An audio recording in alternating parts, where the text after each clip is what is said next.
కర్పూరం వెలిగించు కూడా కింద కింద వెలిగించి పెట్టి ఇంకా మనమే చెప్తున్నాం. సభ్యులకు పేరు పేరున నా నమస్కారాలు తెలియజేస్తున్నాను. మరి ఇక రైతులకి ప్రతి రైతుకి సంక్షేమ కార్యక్రమాలు ఇకపోతే ఇక్కడ ఉన్నటువంటి మహిళలకి ఈ దేశంలో ఉన్నటువంటి మహిళలందరూ కూడా ఈరోజు ఫోటో కావాలి కదా, మహిళలకు బ్యాంక్ అంటే ఏం జరగదు.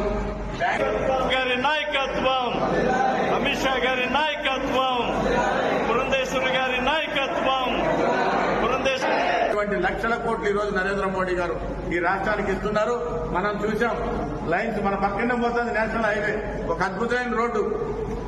అదే రకంగా మరి 5 సంవత్సరాలు గత ప్రభుత్వంలో వైసీపీ ప్రభుత్వంలో ఎక్కడ కూడా రోడ్డు మీద ఒక గుంట మీద అంత మట్టేసిన పాపం లేదు, అంత తారుపోసిన పరిస్థితి లేదు.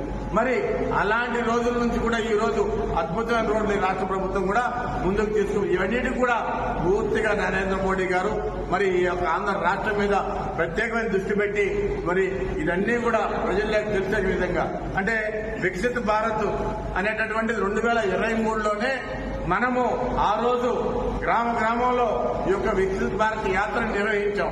ప్రజలందరూ కూడా తెలుసు. ఎందుకంటే ఇది మొన్న కూడా జిల్లా సమావేశం శ్రీకాళహస్తి నియోజకవర్గంలో జరిగింది. ఈ మోడీ గారి 11 సంవత్సరాల కాలం గురించి మనం జిల్లా మొత్తం కూడా జిల్లా సమావేశం శ్రీకాళహస్తి పట్టణంలో పెట్టాం. ప్రజలందరూ కూడా మనం ఆ రోజు నాయకుల కార్యకర్తలకి అన్ని నియోజకవర్గం వచ్చిన అందరూ కూడా తెలియజేశాం.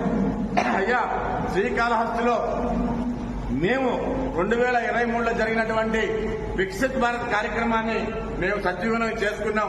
సద్వినియోగం చేసుకునే దానికే ప్రజలందరూ కూడా మొన్న జరిగిన 2024 సార్వత్రిక ఎన్నికల్లో అటు కూటమి తరఫున ఉన్నటువంటి మన ఎమ్మెల్యే సుధీర్ రెడ్డికి కావచ్చు, అదే రకంగా కూటమి తరఫున నిలబడినటువంటి ఎంపీ వరప్రసాద్ కావచ్చు, శ్రీకాళహస్తి నియోజకవర్గం అత్యధిక ఓటు శాతం వచ్చింది.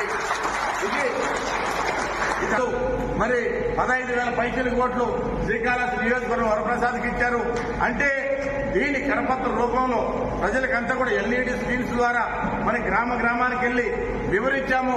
భారతీయ జనతా పార్టీ ఏ రకమైనటువంటి మేలు చేసింది, ఏ రకమైనటువంటి మేలు చేస్తున్నారు నరేంద్ర మోడీ గారు, ఈ రాష్ట్ర ప్రజల్ని ఏ రకంగా ఆదుకుంటున్నారు, ఈ దేశ ప్రజలను ఏ రకంగా ఆదుకుంటున్నారు. శ్రీకాళహస్తి నియోజకవర్గంలో ప్రతి గ్రామంలో కూడా లబ్ధి పొందిన వ్యక్తులు ఉన్నారు. కాబట్టి వారందరూ కూడా లబ్ధి చేకూర్చుకున్న తర్వాత ప్రతి ఒక్కరు కూడా జరిగిన ఎన్నికల్లో మనకి ఓటు రూపంలో మనకి చూపించారు. అది ఘన విజయంగా మనకు వచ్చింది ఆ ఓటు రూపము.